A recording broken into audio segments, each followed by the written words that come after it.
那另外一个呢，肺脏，好，也是这个肺气肿，咳而上气，烦躁而喘，脉浮者，心下有水。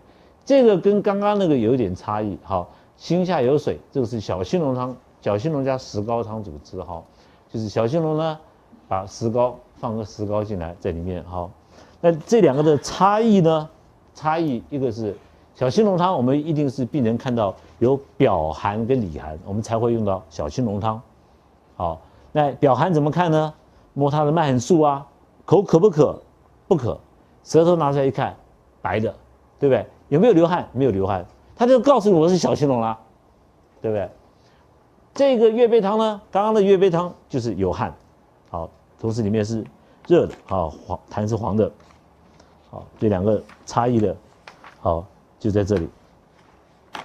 好，所以诸位现在看到这个处方以后呢，现在就知道了我们有哪些方子可以好治疗这个肺气肿，好，还有肺结核、肺癌，好，那真正我刚刚跟诸位报告的止砷，那个止砷很可惜哈，那一定会有效的，好，这就是我们要去发掘出来。